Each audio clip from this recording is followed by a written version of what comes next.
26 social media പ്ലാറ്റ്ഫോമുകളുടെ നിരോധനവും വ്യാപകമായ അഴിമതിയും മൂലം ജൻസികളുടെ നേതൃത്വത്തിൽ നേപ്പാളിൽ ഉടലെടുത്ത കലാപം നേപ്പാളിനെ ഏറ്റവും മോശമായ രാഷ്ട്രീയ അശാന്തിയുടെ കാലഘട്ടത്തിലൂടെയാണ് കൊണ്ടുപോകുന്നത്. ഇതിനിടയിൽ ഈ പ്രക്ഷോഭത്തിന് പിന്നിൽ അമേരിക്ക ഉൾപ്പെടെയുള്ള വിദേശ ശക്തികൾ ആണോ എന്ന ചോദ്യവും ഉയരുന്നുണ്ട്. ഇന്ത്യക്ക് ചുറ്റുമുള്ള ശ്രീലങ്ക, ബംഗ്ലാദേശ് തുടങ്ങിയ രാജ്യങ്ങളിലും സമാന രീതിയിൽ കലാപങ്ങൾ ഉടലെടുക്കുമ്പോൾ അടുത്ത ലക്ഷ്യം ഇന്ത്യയോ? വ്യൂ പോയിന്റ് ചർച്ച ചെയ്യുന്നു.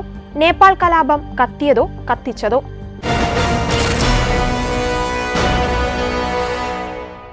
ആദ്യം ശ്രീലങ്ക, പിന്നെ ബംഗ്ലാദേശ്, ഇപ്പോൾ നേപ്പാൾ. സമാന രീതിയിൽ ഇന്ത്യക്ക് ചുറ്റുമുള്ള 3 അയൽ രാജ്യങ്ങളിൽ ഭരണകൂടത്തെ അട്ടിമറിച്ച കലാപം. നിരോധനങ്ങളും അഴിമതിയും എല്ലാ കാലത്തും ഉണ്ടായിരിക്കെ പെട്ടെന്ന് പൊട്ടിപ്പുറപ്പെട്ട ഈ കലാപം ഒരു രാജ്യത്തെ രക്തരൂക്ഷിത കലാപത്തിലേക്ക് നയിച്ചിട്ടുണ്ടെങ്കിൽ അതത്ര നിഷ്കളങ്കമല്ല. അതിനു പുറകിലെ മാസ്റ്റർ മൈൻഡിന്റെ സാന്നിധ്യത്തെ തള്ളിക്കളയുവാനും കഴിയില്ല.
നേപ്പാളിൽ സാമൂഹിക മാധ്യമങ്ങളെ കഴിഞ്ഞയാഴ്ച സർക്കാർ വിലക്കിയതിൽ പ്രതിഷേധിച്ചുണ്ടായ സമരങ്ങളാണ് രാജ്യത്തിന്റെ പ്രധാനമന്ത്രിയെ വരെ താഴെയിറക്കുവാൻ പോന്ന കലാപമായി മാറിയത്.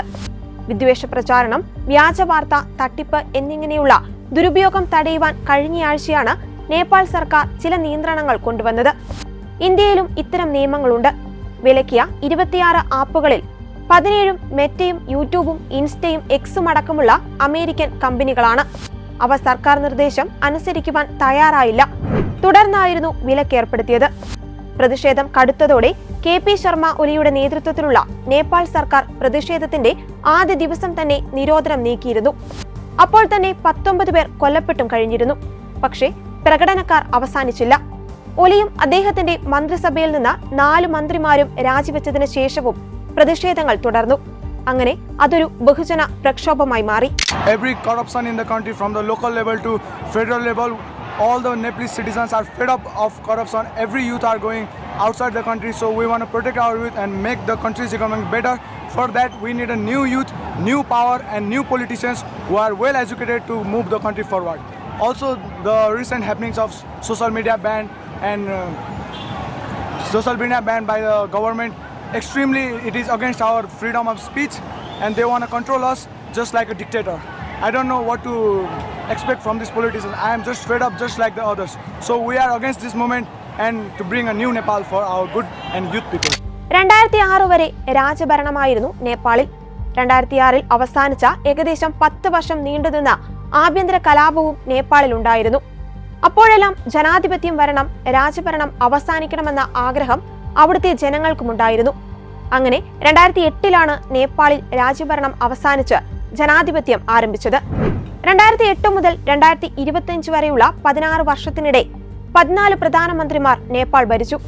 പലരും ദിവസങ്ങൾ മാത്രം. അസ്ഥിരമായ ഭരണകൂടത്തിന് കീഴിൽ ജനങ്ങൾ കടുത്ത ബുദ്ധിമുട്ട് അനുഭവിച്ചു. 29 വയസ്സിന് താഴെയുള്ള യുവാക്കളിലെ തൊഴിലില്ലായ്മ നേപ്പാളിൽ 20%-ഓളമാണ്. നേപ്പാളിലെ കൂടുതൽ യുവാക്കളും ജോലിക്കായി പുറം നാടുകളെ ആശ്രയിക്കേണ്ടതായി വന്നു. സർക്കാരിന്റെ അഴിമതി ജനങ്ങളെ കൂടുതൽ ദുരിതത്തിലേക്ക് തള്ളിവിട്ടു. അതേസമയം രാഷ്ട്രീയക്കാരുടെ മക്കൾ സോഷ്യൽ മീഡിയകളിൽ തങ്ങളുടെ അത്യാഡംബര ജീവിതം ആഘോഷിച്ച് റീലുകളും ഫോട്ടോകളും ഷെയർ ചെയ്തതും സാധാരണക്കാരെ ജനപ്രതിനിധികളുടെ അഴിമതികളെക്കുറിച്ച് ചിന്തിക്കുവാൻ പ്രേരിപ്പിക്കുന്നതായിരുന്നു. ഇതിനിടെ സോഷ്യൽ മീഡിയ പ്ലാറ്റ്ഫോമുകളിൽ ജൻസികളുടെ നേതൃത്വത്തിൽ വ്യാപക പ്രതിഷേധം ഉയരുന്നതിനിടയിലാണ് സോഷ്യൽ മീഡിയ നിരോധിച്ചുകൊണ്ട് സർക്കാർ ഉത്തരവിറക്കിയത്.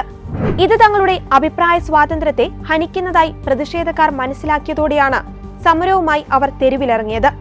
സോഷ്യൽ മീഡിയ നിരോധിച്ചതോടെ വിദേശത്തുള്ള കുടുംബാംഗങ്ങളുമായി ആശയവിനിമയം നടത്തുവാനുള്ള സാഹചര്യവും പലർക്കും നഷ്ടപ്പെട്ടു. പാർലമെന്റ് മന്ദിരവും സർക്കാർ സ്ഥാപനങ്ങളും വസ്തുവകകളും അക്രമികൾ നശിപ്പിച്ചു. കഴിഞ്ഞ ദിവസം സാമൂഹിക മാധ്യമ വിലക്കു നീക്കി. വെടിവെപ്പിന്റെ പേരിൽ ആഭ്യന്തരമന്ത്രി രാജിവെച്ചു. പക്ഷേ പ്രതിഷേധക്കാർ അടങ്ങിയില്ല. അവർക്ക് സർക്കാരിനെ താഴെ ഇറക്കണം. അങ്ങനെ പ്രധാനമന്ത്രി ഒലി രാജിവെക്കാൻ നിർബന്ധിതനായി.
വ്യാപകമായ അഴിമതിയും മോശം ഭരണവും സംബന്ധിച്ച ആരോപണം ഒരു സാധാരണ വിഷയമാണ്. എന്നാൽ സർക്കാരിനെതിരായ പ്രതിഷേധം അക്രമാസക്തമാകുമെന്നും ജൻസികൾ സർക്കാർ കെട്ടിടങ്ങളും സ്വത്തുക്കളും നശിപ്പിക്കുമെന്നും തീയിടുമെന്നും ആരാണ് കരുതിയിരിക്കുക? 3 വർഷം മുമ്പ് ഫെബ്രുവരിയിൽ സമാനമായൊരു പ്രതിഷേധം പൊട്ടിപ്പുറപ്പെട്ട കാലമൊന്ന് പരിഗണിക്കാം. ആ സമയത്ത് നേപ്പാൾ പാർലമെന്റ് അംഗീകരിച്ച മില്ലേനിയം ചലഞ്ച് കോർപ്പറേഷൻ കോമ്പാക്റ്റിനെതിരെ പ്രതിഷേധിച്ച് ആയിരക്കണക്കിന് ആളുകൾ കാഠ്മണ്ഡുവിൽ തെരുവിലിറങ്ങി. മില്ലേനിയം ചലഞ്ച് കോർപ്പറേഷൻ അഥവാ MCC US കോൺഗ്രസ് സ്ഥാപിച്ച ഒരു ദ്വിരാഷ്ട്ര അമേരിക്കൻ വിദേശ സഹായ ഏജൻസിയാണ്. വിദേശ രാജ്യങ്ങളിൽ നിന്നും മറ്റു രാജ്യങ്ങൾക്ക് ഗ്രാന്റ് അനുവദിക്കുന്ന സഹായ പദ്ധതി. $500 മില്യൺ കരാറാണ് ഷേർ ബഹദൂർ ദ്യൂബയുടെ കീഴിലുള്ള നേപ്പാളി കോൺഗ്രസ് നേതൃത്വത്തിലുള്ള സഖ്യ സർക്കാർ അന്ന് അവതരിപ്പിച്ചത്. വിദേശ സഹായം ആയുധമാക്കുന്ന പ്രക്രിയ ത്വരിതപ്പെടുത്തുന്നതിനുള്ള മറ്റൊരു മാർഗം മാത്രമായിരുന്നു MCC എന്ന് ഒരു മറഞ്ഞിരിക്കുന്ന വസ്തുതയല്ല. MCC ബോർഡിൽ US ഗവൺമെന്റ് ഉദ്യോഗസ്ഥർ ഉൾപ്പെടുന്നു എന്ന വസ്തുതയിൽ നിന്ന് അമേരിക്കയുടെ തന്ത്രം മനസ്സിലാക്കാം. വിശകലന വിദഗ്ധരുടെ അഭിപ്രായത്തിൽ ഇതിനകം വിഭജിക്കപ്പെട്ട ഇടതുപക്ഷ രാഷ്ട്രീയത്തെ നശിപ്പിക്കുക എന്നതാണ് MCCയുടെ പ്രധാന ലക്ഷ്യം. ഹിമാലയൻ രാഷ്ട്രത്തിൽ ശത്രുത വളർത്തുന്നതിൽ US വീണ്ടും ഒരു പ്രധാന പങ്ക് വഹിച്ചിട്ടുണ്ട്.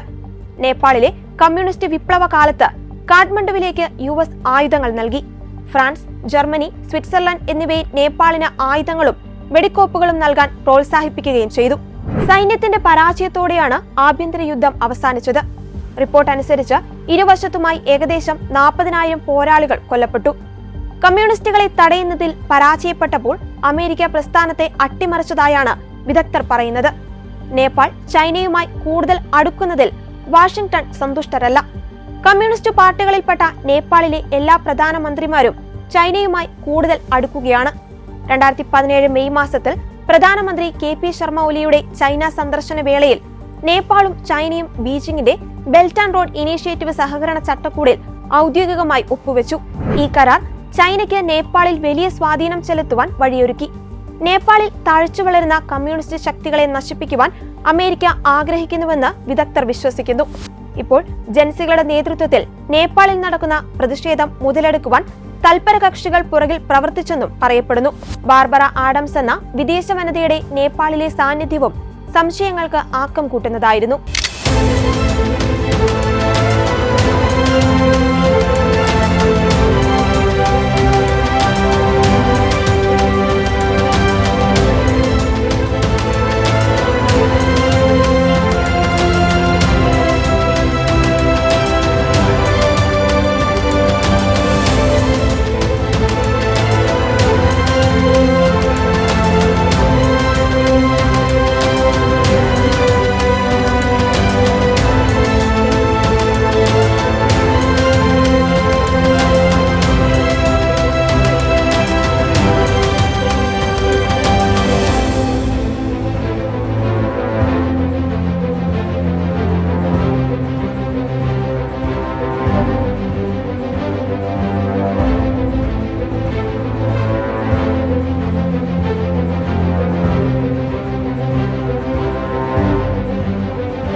കടുത്ത സാമ്പത്തിക പ്രതിസന്ധികൾ മൂലം ശ്രീലങ്കയിലെ അർഗാലയിൽ പ്രക്ഷോഭം ആരംഭിച്ചത് 2022 മാർച്ചിലാണ്.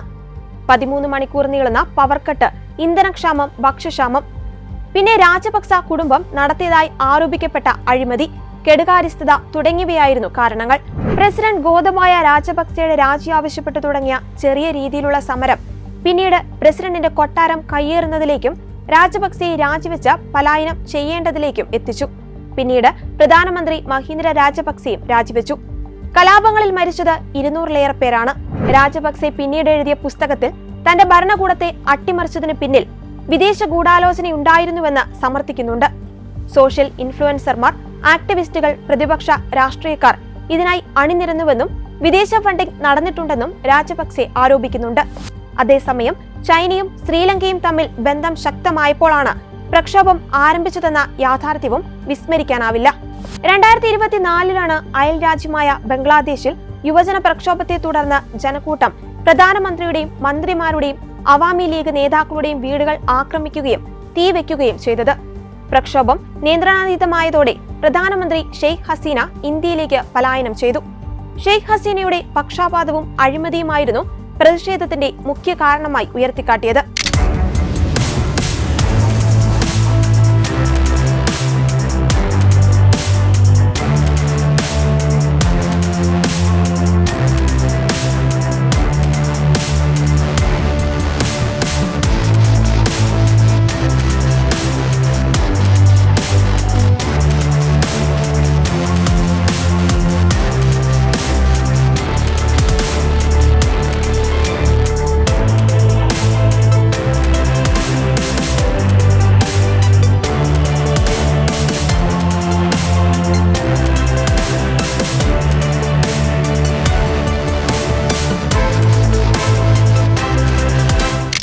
തന്ത്രത്തിന് പിന്നാലെ ചൈനയും ഇന്ത്യയും തമ്മിലുള്ള ബന്ധം വീണ്ടും ദൃഢമായിരിക്കുകയാണ്. ഇന്ത്യക്കെതിരായ 50% പിഴത്തീരുവ ഇന്ത്യയുടെ വളർച്ചയെ ചെറുക്കുവാനുള്ള അമേരിക്കൻ തന്ത്രമാണെന്നും ആരോപിക്കപ്പെടുന്നു. ചൈനയുമായി ബന്ധം സ്ഥാപിക്കുന്ന രാജ്യങ്ങളെ ഉന്നം വയ്ക്കുന്ന വിദേശ ശക്തികൾ വൈകാതെ ഇന്ത്യയിലും എത്തുമോ എന്ന് കരുതിയിരിക്കേണ്ടിയിരിക്കുന്നു. അയൽ രാജ്യങ്ങളിലെ അസ്ഥിരതകൾ അതിർത്തി പങ്കിടുന്ന സംസ്ഥാനങ്ങളിലും സുരക്ഷാ പ്രശ്നങ്ങൾ ഉയർത്തുവാൻ സാധ്യതയുണ്ട്. അജണ്ട നടപ്പാക്കാൻ സോഷ്യൽ മീഡിയ ആയുധമാക്കുന്നവർ നമുക്കിടയിലും വലവിരിച്ചിട്ടുണ്ടെന്ന മുന്നറിയിപ്പാണ് ഈ സംഭവങ്ങൾ മുന്നോട്ട് വെക്കുന്നത്.